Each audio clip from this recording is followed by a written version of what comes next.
Bueno, buenas noches. Qué bueno que están con nosotros. Nos da mucho gusto que estén acompañándonos en esta nueva sesión.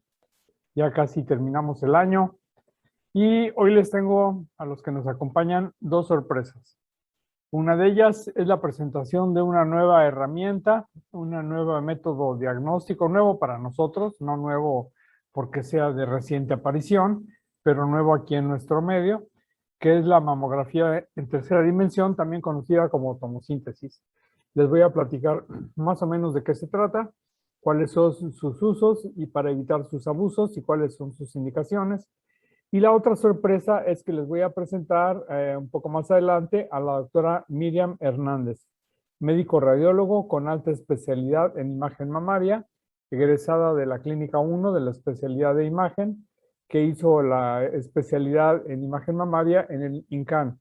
Está, después de hacer alguna gira, que ya nos va a platicar ella personalmente después, en algunas otras partes de Latinoamérica, trabajando en diferentes áreas clínicas, está con nosotros aquí en la ciudad de Tijuana y ahora con nosotros en Núcleo Diagnóstico. Así es que vamos a hacer un excelente complemento de trabajo y de lo que vamos a platicar el día de hoy.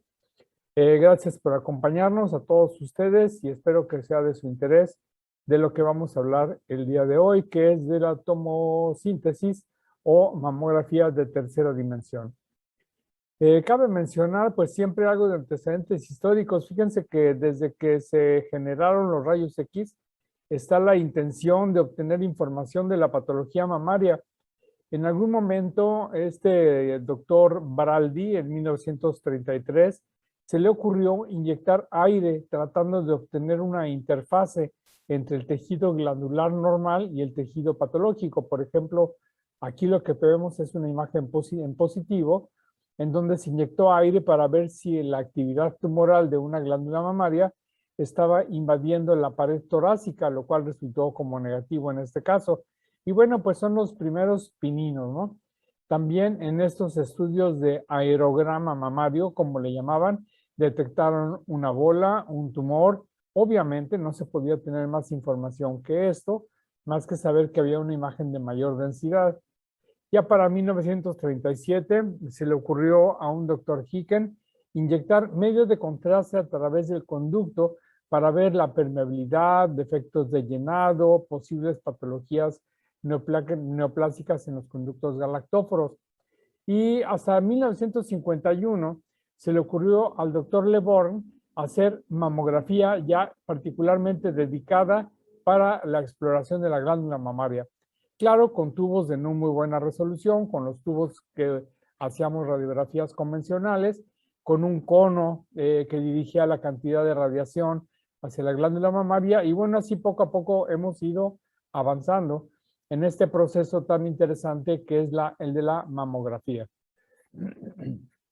De un tiempo acá, contamos con la mamografía analógica, esto es, la mamografía convencional que se hace con equipo ya dedicado para mamá, con tubos de alta resolución, con focos finos, pero utilizando película radiográfica. Esta película radiográfica estaba dentro de un cassette, tenía que ser revelada con una calidad muy alta, con una capacidad de contraste muy alto, para obtener imágenes de buena calidad.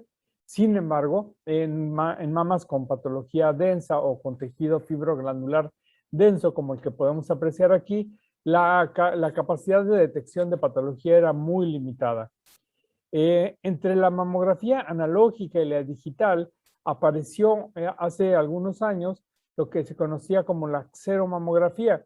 Era un procedimiento más bien de fotográfico, muy costoso, muy complicado, con unas tablas, unos receptores de selenio que nos permitían obtener imágenes como esta de una alta latitud y de una alta resolución.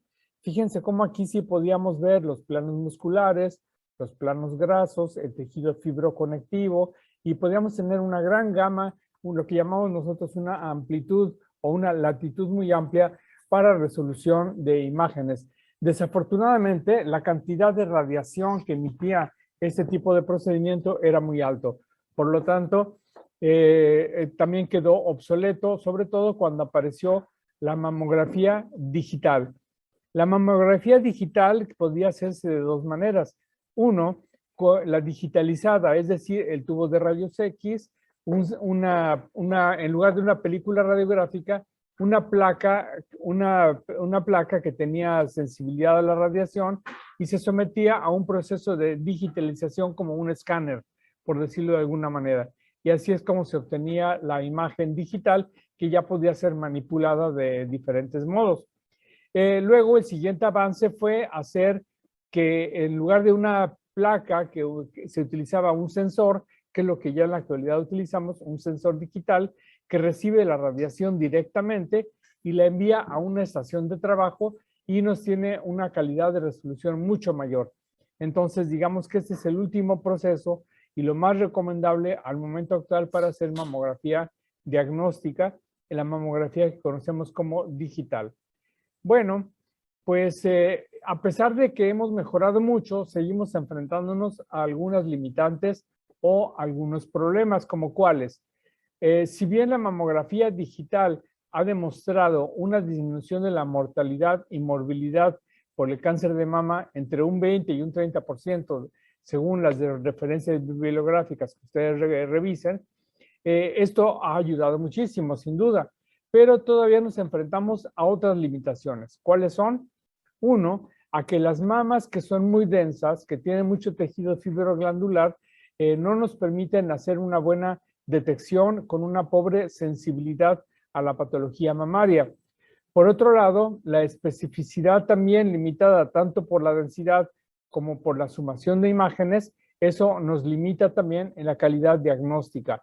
Esas son las dos grandes limitaciones de la mamografía o mastografía convencional.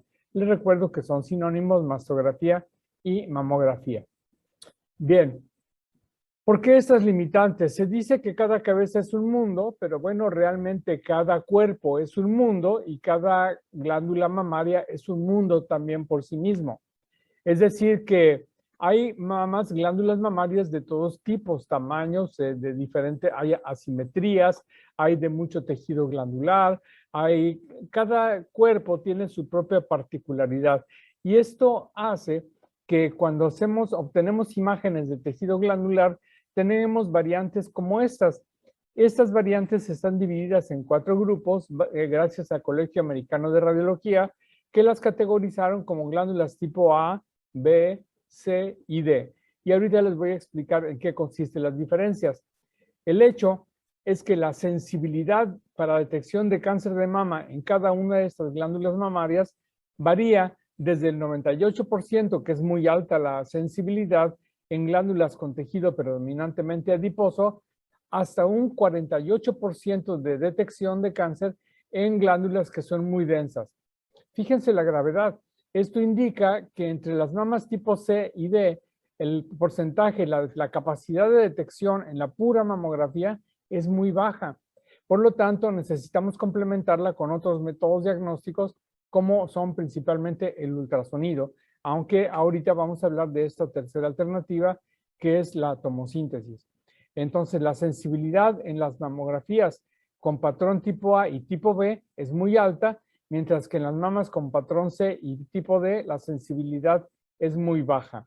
Se supone que con el paso del tiempo también las glándulas mamarias cambian en su patrón de densidad. Es decir, que la glándula mamaria joven tiende a ser más densa, mientras que la mama de una paciente de edad avanzada es más adiposa. Se sustituye el tejido glandular por tejido graso, pero no siempre sucede así. Hasta en un 30% de las mujeres van a persistir durante toda su vida con tejido glandular de estas características, lo cual persiste en la dificultad del diagnóstico de la patología mamaria.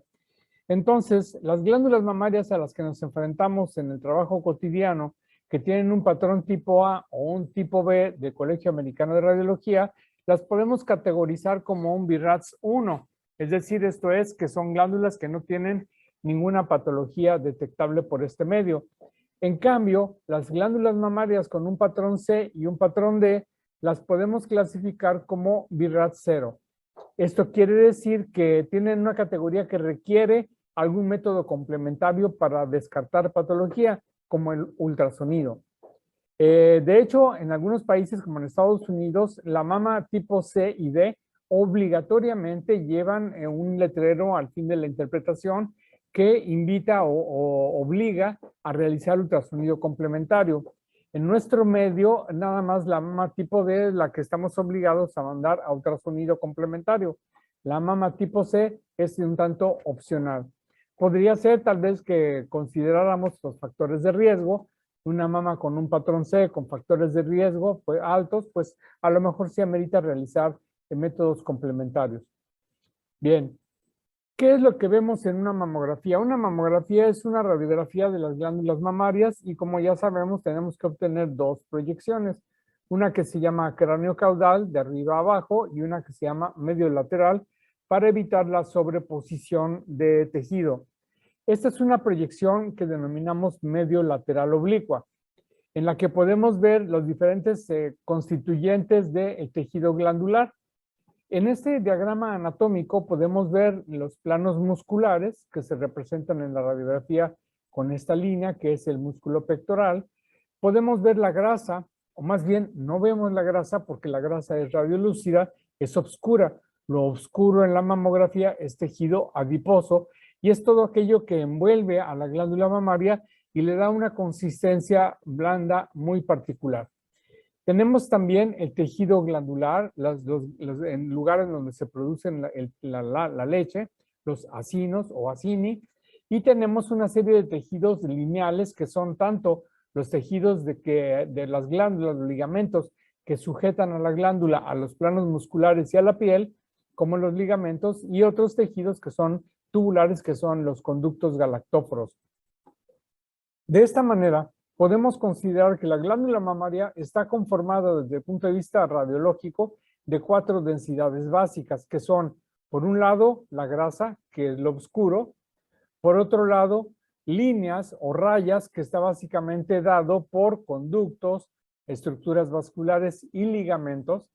Tenemos lo blanco del tejido, que es el estroma o el tejido fibroconectivo, y ya hablábamos entonces, por otro lado, los acinos, que son como estas nubecitas, como estas pequeñas partículas densas, pequeñas finitas, que yo les denomino nubecitas o nódulos, que son el equivalente al lugar en donde se produce la leche. Les pido que me disculpen esta comparación que voy a hacer, pero yo la acostumbro para tratar de explicarles a las pacientes en qué consiste el tejido fibroso, porque las pacientes llegan diciendo que padecen fibrosis. Ellas sienten que tienen una enfermedad que se llama fibrosis y pienso que hay que explicarles que realmente no es tanto una patología, no es una enfermedad, sino que es parte del tejido normal que tiene una glándula. Y les trato de explicar yo a manera de una comparación con una naranja o una toronja. Perdónenme la comparación, por favor, pero creo que puede ser útil. En una naranja podemos ver las áreas en donde están los granitos de jugo, cómo están suspendidos en un tejido blanco que correspondería en la glándula mamaria al tejido fibroso o fibroconectivo. De manera que hay glándulas que tienen más tejido fibroconectivo que otras y va variando con la edad, como ya lo hemos explicado. Por lo tanto, no es necesariamente una patología. Tanto es así que ya hemos considerado a la condición fibroquística, le hemos quitado el nombre de patología o de patología fibroquística para llamarla una condición porque parece ser más bien cambios morfológicos normales y naturales en la glándula mamaria. Y creo que es importante hacerle ver a las pacientes que esto no es una enfermedad. Lo que sí es un hecho es que se acompaña de algunas áreas de proliferación de tejido fibroso, de algunas áreas de formación de quistes, que es lo que conocemos como la condición fibroquística, que ocasiona bolas, que ocasiona molestias y pueden simular patología y pueden ocultar la patología. De esta manera, entonces, es que tenemos estos diferentes patrones de tejido glandular de los que les he hablado, en los que la proporción entre el tejido fibroconectivo y el tejido adiposo es la que nos lleva a estas 4 gradaciones o graduaciones, considerando que la mama tipo C y tipo D son las que representan una limitante para la mastografía. Entonces, en rayos X tenemos una norma que dice que una sola vista es insuficiente para obtener información en 3 dimensiones de una estructura determinada. Es por eso que se requieren, como en todo estudio radiológico, de 2 proyecciones. Pero en la mama no hacemos 2 proyecciones, la proyección craneocaudal y lateral, sino que hacemos la craneocaudal como esta y una proyección que se llama medio lateral oblicua. De esta manera, cuando hay sobreposición de 2 patologías, podemos desdoblarlas un poco con este proceso de proyecciones oblicuas para obtener información separada de las diferentes patologías. Es así como apareció o renació más bien un procedimiento que ya se había inventado hace muchos años, pero había quedado fuera de la jugada, que se llama tomografía. Tomo quiere decir corte y grafos descripción. De manera que la tomografía lineal que se utilizaba en el cuerpo era para evitar sobreposición de imágenes y tener mejor resolución en diferentes planos. De manera que esto se aplicó a la glándula mamaria ahora que tenemos el equipo digital y se hizo la tomosíntesis. Entonces, ¿qué es la tomosíntesis? Es un método de adquisición de imágenes con el tubo en movimiento que va obteniendo imágenes que pueden ser continuas o pueden ser separadas en diferentes etapas de este movimiento que se pueden separar y reconstruir con diferentes filtros, con diferentes espesores y hacer de estos diferentes rebanadas, digamos, de la glándula mamaria, obteniéndose una imagen volumétrica que podríamos llamar como de tercera dimensión, que disminuye los efectos de sobreposición de los tejidos. Este procedimiento está aprobado en Europa desde el 2008 y está aprobado en Estados Unidos desde el 2011. Entonces, es un estudio que ya ha demostrado su utilidad, como pretendo demostrárselos en la siguiente presentación o en las siguientes diapositivas. Les hablaba entonces cómo la tomografía lineal es un procedimiento que aparece desde 1921. Se utilizó mucho en tórax, se utilizó mucho en radiografías simples de abdomen y consistía en este desplazamiento del tubo junto con el desplazamiento de la placa con un punto focal que era el área de interés. De esa manera, lo que es anterior al nivel de corte y posterior al nivel de corte se hacía borroso, siendo más nítido el punto del área de interés. De esta manera, moviendo al paciente hacia arriba o hacia abajo, teníamos un punto focal que era donde obteníamos más información. Y vean esta tomografía lineal de tórax. Desde luego, en tórax, la diferencia de contrastes que nos da el aire y las estructuras vasculares y la patología de parénquima pulmonar, pues nos permite obtener buena información, pero lo que es en mediastino, donde tenemos sobreposición de densidades, es un poco más difícil obtener información. Entonces, fíjense cómo aquí, conforme se va desplazando hacia arriba o hacia abajo el nivel de corte, podemos obtener mejor resolución en un momento de las clavículas, en otro momento de la tráquea, en otros momentos de la pared torácica posterior y podemos evaluar mejor ciertas estructuras. Esto era la tomografía lineal, que pasó la historia cuando se inventó la tomografía computarizada. Pero ahora entonces este método renace en la tejido, en el diagnóstico mamario, haciendo lo mismo, produciendo un desplazamiento del tubo de rayos X, obteniéndose múltiples imágenes que nos van desdoblando la patología en cada uno de estos diferentes cortes. En eso consiste la tomosíntesis. ¿Qué factores intervienen en la calidad del equipo de la imagen, más bien de la tomosíntesis? Bueno, hay varios factores al respecto. Uno es el ángulo de barrido. Algunos equipos barren más o menos 15 grados de lado a lado, otros tienen un nivel de más alta resolución, moviéndose hasta 40 grados.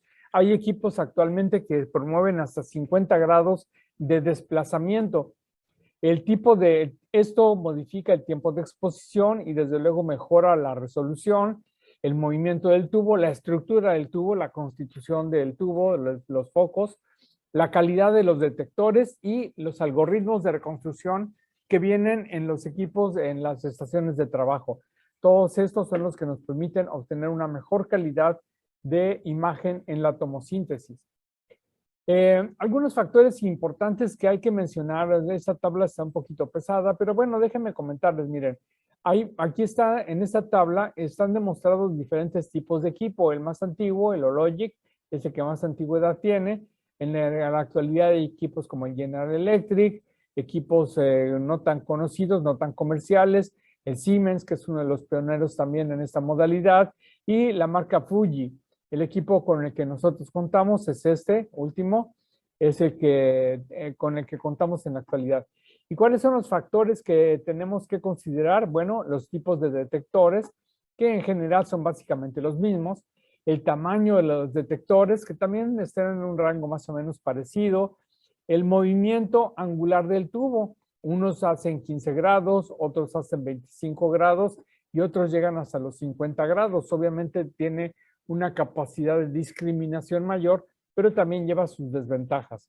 El número de proyecciones adquiridas durante ese tiempo del viaje del equipo también varía según la marca y el tipo de equipo. El modo de reconstrucción, que es básicamente el mismo en todos, y se pueden hacer con algunos de ellos biopsias guiadas con tomografía, que es algo también relativamente novedoso que no tenemos, que es la estereotaxia con tomosíntesis, que no habíamos tenido a la mano hasta ahora, posiblemente la podamos echar a andar.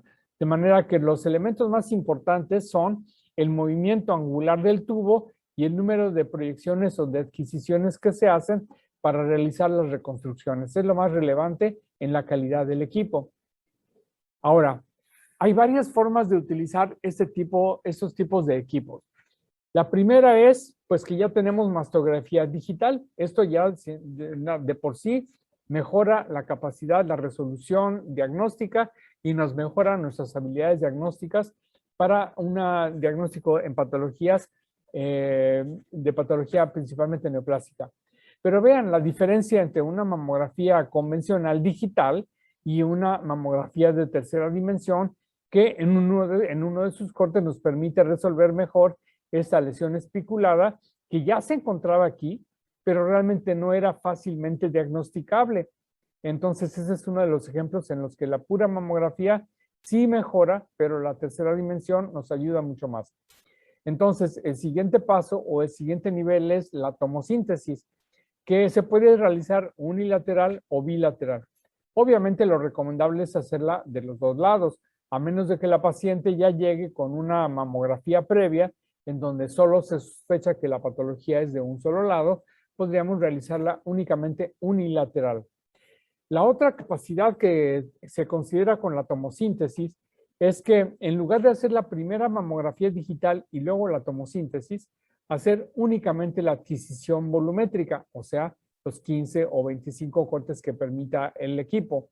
Y luego sumar todos esos cortes y presentarlo como un corte final, como una proyección craneocaudal o una medio lateral. A esto se le conoce como S2D o mastografía digital sintetizada. Tiene algunas ventajas sobre el otro procedimiento que sería el combo, que podríamos denominar la mastografía digital más la tomosíntesis. Déjenme explicarles un poco ventajas y desventajas de este procedimiento. Hacer la mamografía ya sabemos que requiere de compresión, que con frecuencia es un poquito incómoda, no debe de ser un tormento, es algo que la paciente debe de tolerar, por lo cual las pacientes deben ir a mamografía en sus etapas menos sensibles del ciclo. Bueno, pero a pesar de todo, es incómodo. Si va a mastografía y luego se le hace tomosíntesis, son dos tiempos diferentes con dos momentos de compresión diferentes, lo cual puede ser molesto para la paciente. Si utilizamos el método que le denominamos combo, que es únicamente con un solo disparo, es una sola compresión, se obtiene la mastografía digital y a la vez la tomosíntesis. Eso tiene una cierta ventaja de comodidad para la paciente. Por otro lado, la sintetizada es también una sola compresión, obtención de imágenes y la presentación de la mastografía digital por la sumación de las imágenes. Cada una de estas situaciones, como siempre, tiene ventajas y desventajas y ahorita voy a tratar de explicárselas. La tomosíntesis también se puede realizar en una sola proyección. En algunos lugares se intentó hacer únicamente la proyección medio y lateral oblicua, como las que ven en esta diapositiva. Pero en términos generales, después de varios estudios, se demostró que hay algunos cánceres que se ven únicamente en la proyección craneocaudal. Entonces resulta un poco riesgoso hacer una sola proyección de tomosíntesis. Por lo tanto, lo recomendable es realizar las dos proyecciones, cráneo caudal y medio lateral oblicua de tomosíntesis. Por otro lado, hay artículos que hablan de la posibilidad de la tomosíntesis contra dos proyecciones, que es lo que les comentaba. El consenso general es que es mejor realizar las dos proyecciones según referencias bibliográficas recientes. Estamos hablando más o menos del 2012. Lo que sí es un hecho es que este método reduce la cantidad de llamadas para nuevas tomas, para nuevas formas de compresión, para proyecciones oblicuas, para conos de amplificación. La tomosíntesis reduce este tipo de dobles llamadas. De la otra que les hablaba, de la S2D, que es la tomosíntesis, la sintética, también se ha demostrado que tiene ciertas ventajas. Miren, por ejemplo, vean esta imagen digital, una mastografía digital, y aquí tenemos la realizada únicamente con la tomosíntesis. Fíjense cómo aquí tenemos un área especulada que a lo mejor sí se podía adivinar en la proyección craneocaudal digital, pero en la tomosíntesis se hace más evidente. Por lo tanto, sí podemos mejorar en algunos casos la capacidad diagnóstica. Entonces, el combo, que es la suma de la mastografía digital más la tomosíntesis, ha demostrado en algunos artículos recientes que sí nos ayuda a mejorar la calidad diagnóstica. Miren, en esta proyección medio lateral, aquí podríamos ver ya una imagen especulada, ciertamente, en una sola proyección. Pero vean en la tomosíntesis cómo se hace esta lesión más evidente, siendo el diagnóstico un tanto más confiable. Tiene sus desventajas, sin duda. ¿Qué es lo que vamos a ver mejor en la tomosíntesis? Pues vamos a ver distorsiones de arquitectura. Es de las cosas en donde más podemos poner de nuestra parte o participación. El estudio de las asimetrías focales. La asimetría focal es una diferencia de densidades que aparece en las dos proyecciones en una glándula mamaria. La mejor caracterización de los nódulos. Y se ha dicho que la tomosíntesis se encuentra en desventaja con las microcalcificaciones. Sin embargo, artículos más recientes ya no coinciden con esta información, como se los voy a demostrar más adelante. Vean, aquí en esta imagen tenemos una mastografía digital, tenemos una imagen especulada, y ven aquí en la tomosíntesis, desaparece esta lesión, lo cual se trató de una falsa imagen por distorsión. Es decir, que la sobreposición de imágenes sigue engañándonos y en la tomosíntesis desaparece, evitándonos falsas positivas en la mamografía. Ventajas de la tomosíntesis. Bueno, mejora la tasa de detección de cáncer, sobre todo en glándulas mamarias con patrón C y con patrón D, o sea, muy densas. Mejor caracterización de las lesiones. Disminuye la tasa de rellamadas. Eso está demostrado en todos los centros de donde manejan la tomosíntesis. Se supone que mejora el rendimiento del radiólogo y flujo del trabajo. Sin embargo, esto habría que, hasta que se llegue a una curva de aprendizaje en la que se pueda fluidificar la interpretación, porque al inicio representa interpretar más imágenes y eso consume más tiempo. Suple en algunos casos, según algunos artículos, la compresión focal y las magnificaciones. La pura magnificación digital ha resultado ser útil sin necesidad de rellamados y volver a realizar las compresiones. Y desde luego, como hemos mencionado, mejora la detección en las mamas densas. Ok, vamos a hablar de los inconvenientes de la tomosíntesis. Bueno, pues tiene sus contras. ¿Cuáles son? Que cuando hacemos una suma de adquisición de lo que llamábamos el combo, en el que hacemos la mastografía digital más la tomosíntesis, la dosis de radiación es un 8% mayor a la que se utiliza en una mamografía convencional. Fuera de esta situación, es la única situación en la que hay un poco de más radiación. Por eso, cabe considerar la posibilidad de realizar la tomosíntesis en 2D, es decir, hacer la tomosíntesis y de ahí sacar las proyecciones convencionales de craneocaudal y medio lateral. Aún así, este 8% de cantidad de radiación que se incrementa podría verse compensado por la calidad de la imagen y por la mayor detección de neoplasias. Entonces, sí, la dosis de radiación es un poquito mayor en ciertos modos, como el método combo del que acabamos de hablar. Incrementa un poquito el tiempo de adquisición, bueno, sí, según el ángulo con el que se mueve el tubo, pero es un tiempo de exposición de segundos que es realmente negligible en cuanto al tiempo que le va a llevar al técnico o a la paciente realizar el estudio. El tiempo de lectura sí se incrementa porque el médico radiólogo tiene que dedicar más tiempo a la exploración de una tomosíntesis y sí también nos va a llevar una curva de aprendizaje que puede variar según la cantidad de trabajo que se tenga, según el entrenamiento del médico radiólogo, puede llevar hasta 3 meses, 6 meses para llegar a un nivel óptimo y el mismo técnico también llegar a un nivel óptimo de curva de aprendizaje. Un problema técnico que es básicamente problema para nosotros, no tanto para el paciente ni para los médicos, es la cantidad de información. El almacenamiento de todas estas imágenes ocupa mucho espacio, por lo tanto requiere de sistemas PACS muy complejos, con mucha capacidad, y esto limita un poco el almacenamiento. Pero eso es algo que no compete al paciente ni a ustedes como médicos, es un problema que tenemos que resolver nosotros a nivel gabinete de radiológico. Y bueno, falsas negativas siempre las habrá. Estas tendrán que ir disminuyendo conforme mejore la curva de aprendizaje y conforme vayamos aprendiendo las particularidades de estos métodos. La pregunta estriba también en si se debe de utilizar la tomosíntesis para cribado o no. Bueno, ya hay bastantes publicaciones al respecto. En un lugar de La Mancha, dicen aquí en Castilla, hicieron esta publicación en los que, en síntesis, dicen que incrementaron la capacidad diagnóstica utilizando la tomosíntesis en detección oportuna de cáncer, o sea, en cribado. Fíjense, o sea, disminuyó la tasa de rellamados y están apostando a tratar de hacer más disperso en toda España este tipo de método diagnóstico, pero donde lo han utilizado les ha funcionado con una mejor detección de cáncer de mama.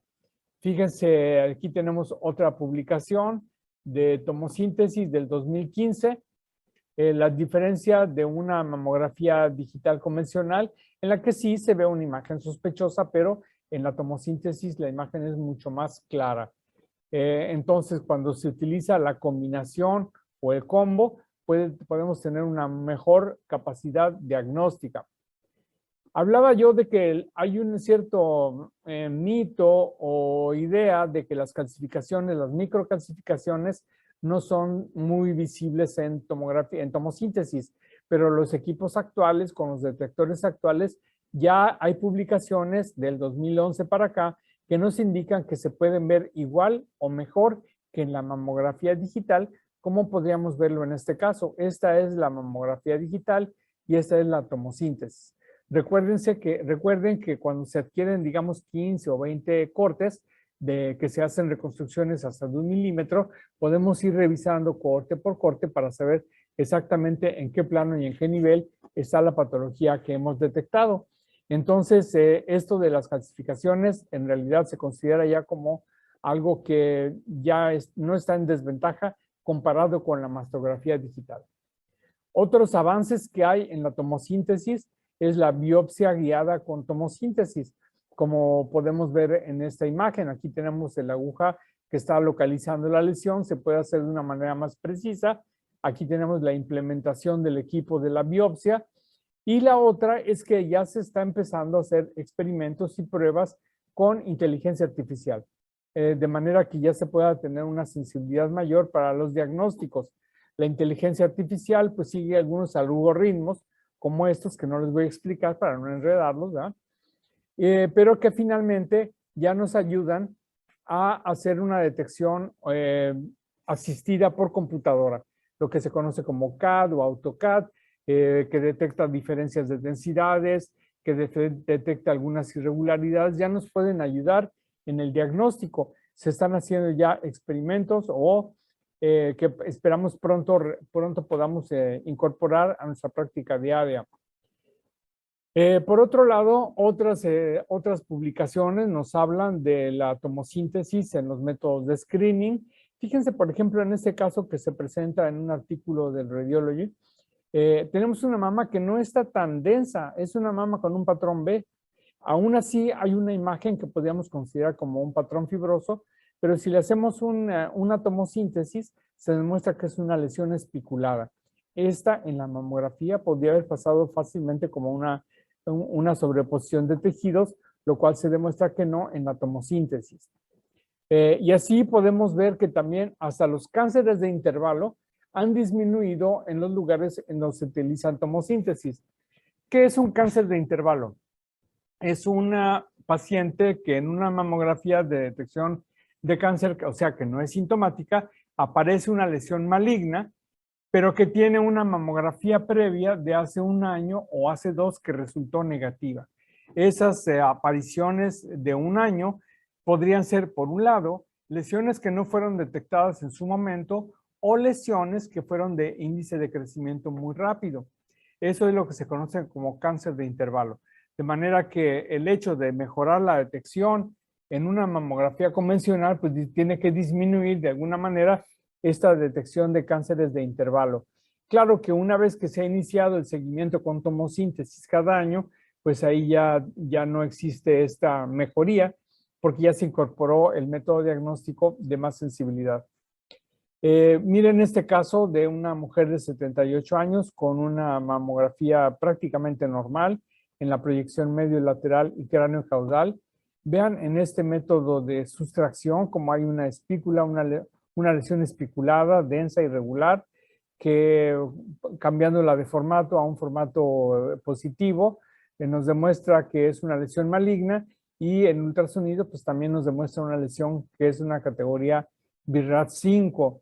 Hay muchas publicaciones ya pues que avalan este tipo de avance y de mejoría diagnóstica y muchas imágenes como estas que les puedo mostrar en la que la mastografía digital no muestra la lesión, solo una densidad aquí en el cuadrante inferior, que en la tomosíntesis se demuestra que es una lesión especulada. O esta otra, esta es la mamografía digital normal en una mama con un patrón B o C si ustedes gustan, y fíjense cómo aparece en la tomosíntesis la lesión especulada. En este caso tenemos una mamografía con una lesión nodular, que vean cómo se puede delimitar mejor, vean cómo sí podemos observar calcificaciones benignas alrededor de esa lesión y además podemos observar este otro nódulo en la parte inferior de la imagen. Sí se observaba también en la mamografía convencional, en la mastografía digital, pero fíjense cómo podemos resolverla, o sea, tener una mejor resolución con la tomosíntesis. Y se trató de un tumor. Fíjense en este otro tipo de lesión, tenemos un tumor, fíjense cómo se ve borroso en los cortes en los primeros cortes, se hace nítido y luego se ve borroso otra vez en los cortes más posteriores. Esto demostró ser un fibroadenolipoma, que es un tipo de fibroadenoma complejo, no es muy frecuente, pero se puede demostrar bien en la tomosíntesis. En este caso tenemos un pequeño nódulo. Fíjense, este nódulo es ovoide. Fíjense que tiene un centro de baja densidad y es un ganglio intramamario. Es una situación que vemos con frecuencia y no debemos de dar como patológica. En este otro caso, en la región axilar, tenemos una lesión con una base borrosa porque esta base está en la superficie de la piel. Es una verruga. Es una lesión cutánea. En este otro caso, fíjense atrás del pezón, cómo aparece una lesión espiculada, una lesión irregular. Y esta lesión correspondió a un carcinoma papilar retroareolar. Tenemos otro caso. Aquí tenemos la mastografía digital con una imagen, pues posiblemente sospechosa, pero que en la tomosíntesis queda claro que es una lesión especulada de alto riesgo y que podemos mandar a biopsia sin ninguna duda. Las calcificaciones o las estructuras muy densas producen ciertos artefactos que se llaman por depleción de fotones o algún nombre técnico por el estilo, que nos produce una imagen como en zipper. Fíjense cómo se ven aquí estas rayitas y esto sucede en las imágenes muy cálcicas, no así en las microcalcificaciones. Aquí tenemos de nueva cuenta otro nódulo que se hace muy visible en algunos de los cortes de la tomosíntesis. Acuérdense que por método de imagen de rayos X no podemos determinar la naturaleza sólida o quística de la lesión. Esto es muy importante, solo lo podemos complementar con ultrasonido, de manera que si algunos piensan que esta es una lesión benigna, resultó ser un carcinoma coloide una vez que se hizo la biopsia. De nueva cuenta, aquí tenemos una lesión cicatricial en una paciente que tenía una cirugía, pero fíjense cómo aparte de esta zona de mayor densidad, aparece una imagen espiculada que correspondió a actividad tumoral. Diferenciar actividad tumoral de fibrosis siempre es un reto en cualquiera de las modalidades y tal vez la resonancia magnética tenga una mayor utilidad al respecto siempre y cuando se realice el estudio después de 6 meses, de 6 a 8 meses después de la cirugía. Hacer este método antes de ese tiempo no nos va a ayudar a diferenciar actividad tumoral de cicatriz. Aquí tenemos otro caso de la proyección craneocaudal. Aquí tenemos la tomosíntesis y fíjense cómo aparece una lesión espiculada claramente sospechosa en este sitio que en la mamografía digital no era tan clara. Como aparte de tenemos los diferentes cortes que estamos revisando, podemos seleccionar el corte en donde queda más evidente la lesión, imprimirlo y tenerlo como una prueba de que la patología está clara en algo que consideramos un BIRAT5 y debe de ser enviado a biopsia. Y de los pocos casos nuestros que les puedo presentar, porque apenas tenemos un par de semanas con la máquina funcionando y estamos en nuestra curva de aprendizaje, les muestro esta paciente, esta mamografía. Sí hay una cierta asimetría de densidad en el cuadrante superoexterno de la mama izquierda. Sí existe engrosamiento de la piel. Fíjense cómo la piel está más gruesa en este sitio comparado con la mama derecha. Entonces la pregunta es, ¿qué haríamos con esta paciente? Le hicimos la tomosíntesis y aquí tenemos la imagen. Perdonen mi pulso de maraquero, ¿verdad? Se ve como se me mueve la mano, todavía no tenemos implementado bien el sistema, pero fíjense cómo en este desplazamiento del tubo, que es de 15 grados, aparece una imagen espiculada. Si me dicen que no la ven claramente, puedo escoger el nivel de corte donde se hizo y mostrarles exactamente el corte en donde se ve esta imagen espiculada, que como pueden ver, no está tan clara en esta mastografía. La paciente se pasó a ultrasonido, en donde se demuestra, se confirma la presencia de una lesión hipoecoica, mal delimitada, con sombra acústica, con un patrón elastográfico muy duro, que está en proceso de ser sometido a biopsia para obtener el diagnóstico confirmatorio, pero ya con esta información pudimos sacarla con un tumor de alto riesgo, con un BIRAT5. Entonces creo que este es el inicio de una nueva etapa en la que tenemos esta nueva herramienta para recurrir. Aún así, claro, siempre están los escépticos. Esta doctora, la doctora Liz Szabo, en un artículo publicado en el 2019, se cuestiona si realmente salva más vidas la mamografía, la tomosíntesis, ¿no? La mamografía en tercera dimensión, y da sus argumentos, ¿no? Dice que realmente se podrían haber diagnosticado de todos modos con ultrasonido, con mamografía convencional, digital, etcétera. Y uno de los que le contesta, una de las contestaciones que le dan es esta muy interesante, que dice: he leído con interés las vistas de varios llamados expertos, pero pues, debo de traer su atención acerca de la opinión del doctor Coppens de la Universidad de Harvard. Coppens, para los que estamos en el campo de la glándula mamaria, sabemos que es uno de los pilares, junto con Laszlo Tabar, junto con otros doctores, los fundadores de la imagenología de glándula mamaria. Y él es el fundador precisamente el que inventor o descubridor de la tomosíntesis, y él hasta el momento la sigue recomendando como un método altamente diagnóstico, como él tiene cursos, da cursos acerca de tomosíntesis. Y bueno, para mí y como para la persona que contestó este comentario, pues una opinión como la de él Y casos como este que vamos a empezar a ver, en el que podemos demostrar que se pueden ver lesiones no tan fácilmente visibles en la mamografía convencional, pues vale la pena realmente considerarla como una nueva alternativa. Así que esta es la primera de las sorpresas que les tenía yo para presentarles.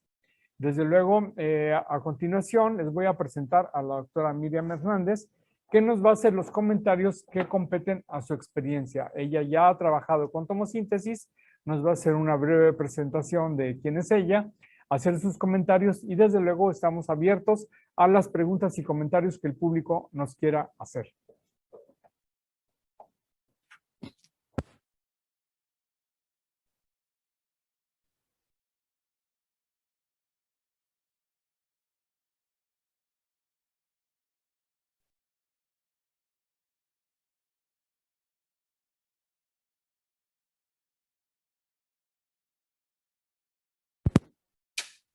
Hola, muy buenas noches a todos. Me da mucho gusto ser la nueva integrante del núcleo de diagnóstico y tener este equipo de alta tecnología que es llamada tomosíntesis o mamografía 3D.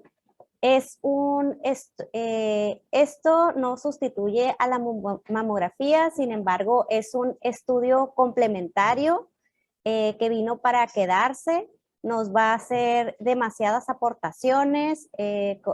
Como bien comentó el doctor Cela, actualmente las calcificaciones sí es un método de estudio. De hecho, nos da mejor resolución para la distribución de las microcalcificaciones. También el marcaje se sigue mejor el trayecto del arpón. Obviamente para las distorsiones, de hecho la literatura demuestra que hasta el 33% cambia el manejo del paciente, entonces es un estudio, una herramienta muy buena, muy diagnóstica, actualmente la tenemos en el gabinete y también contamos con el monitor especializado para visualizar estas imágenes. Si bien es cierto, es un problema de almacenaje, pero en cuanto a diagnóstico, si ustedes nos la solicitan, no vamos a tener ningún problema en interpretarla y se imprimen las imágenes de donde se ve la lesión. O sea, para el paciente y para el médico no representa ningún problema para el diagnóstico. No sé si hay otras dudas que aclarar, otras preguntas que tenga el público y yo creo que en las siguientes charlas vamos a hacer un poco más. Hay demasiados estudios acerca de la tomosíntesis. Como comenté, es una herramienta que viene para quedarse y para proporcionar un mejor diagnóstico y una mejor caracterización de las imágenes.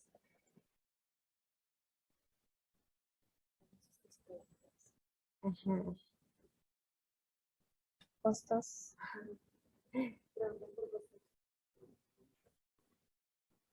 Ajá. Sí, nos ponemos en contacto, los doctores que acaban de preguntar, les vamos a mandar toda la información acerca de los costos de la tomosíntesis. Otro punto muy bueno que aclarar, la dosis de radiación. Muchos tienen temor por las dosis de radiación. La dosis de radiación es aceptada, son 2.8 miligrays en total. Y es la dosis aceptada para ya en combo, una mamografía 2D más la tomosíntesis es la dosis aceptada. Que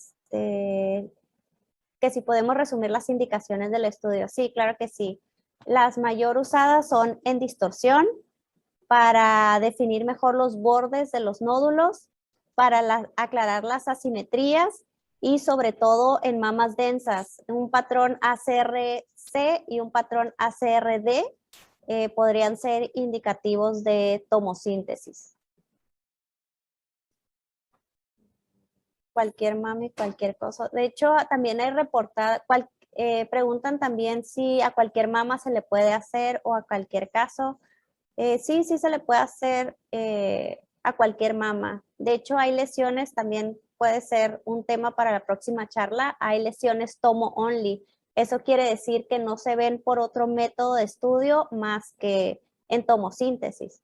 También eso fue un motivo por el cual se creó la biopsia por tomosíntesis, porque hay lesiones tomo-only que no podemos ver por otro método de imagen más que por tomosíntesis, y para eso existe la biopsia por tomosíntesis. También vamos a contar con lo que comentó el doctor, la mamografía reconstruida en nuestro equipo, como es un Fujifilm, en nuestra marca se llama S-View. S-View, que es la mamografía reconstruida. Las prótesis dificultan la imagen. Las prótesis siempre dificultan la imagen, así sea en una mamografía 2D. Por eso en estos pacientes es indispensable complementar con un ultrasonido mamario. Y aún así, con ultrasonido mamario, el estudio ideal para prótesis mamarias es la resonancia magnética, que también se cuenta en núcleo radiológico con resonancia magnética para mama. Eso también lo podemos ver en otra plática. Tenemos una resonancia nueva, GE, especial, con protocolos especiales para revisar implantes mamarios. Me contestó antes de preguntar.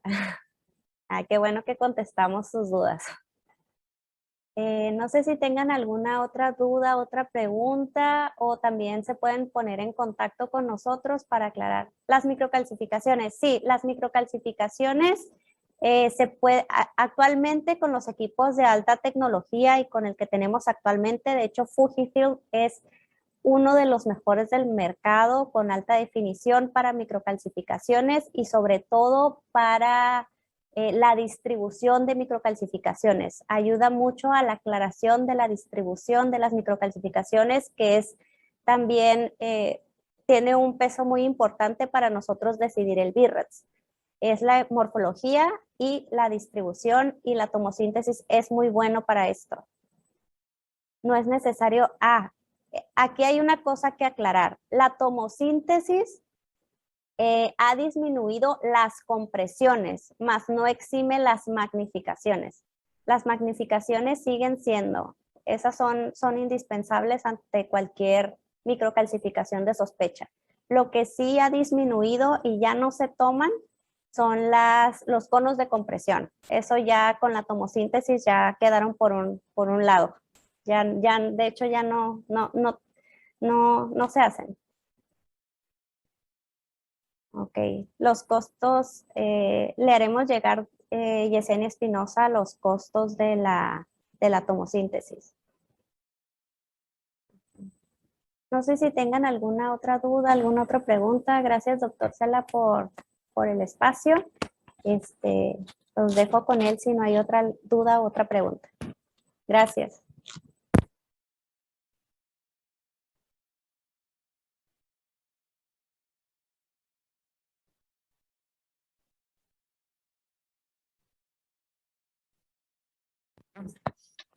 Doctor Manuel Esparza, mucho gusto en saludarte. Qué bueno que estás aquí con nosotros. Espero que tus dudas han sido resueltas de una manera satisfactoria.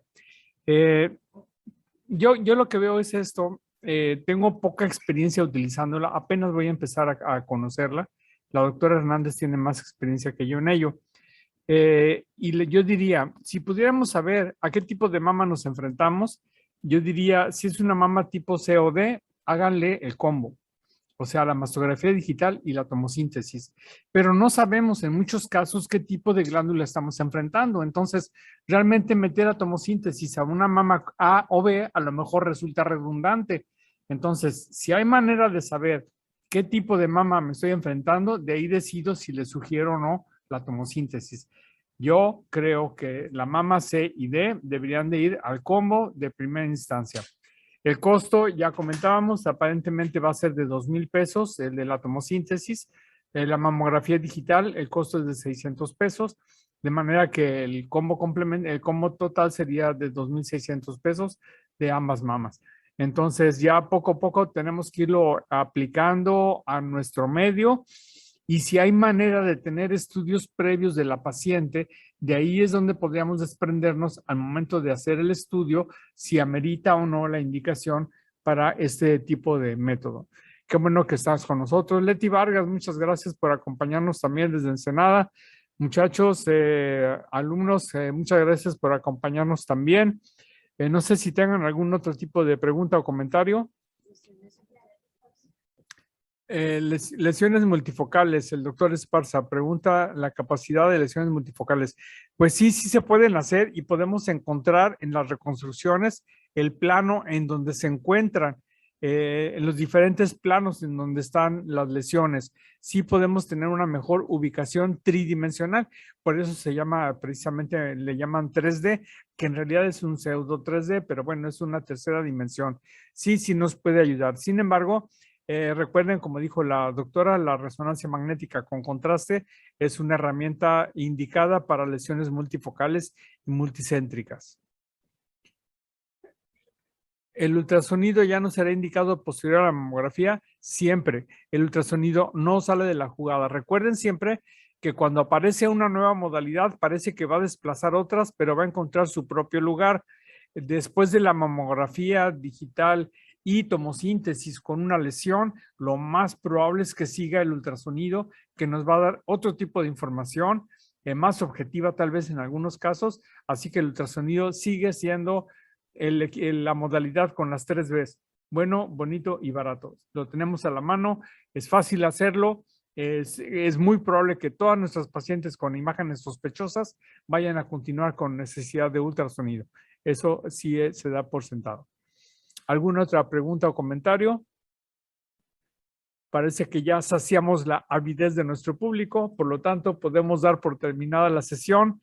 De nueva cuenta les agradezco su presencia a nuestras sesiones y reuniones de ciencia y convivencia.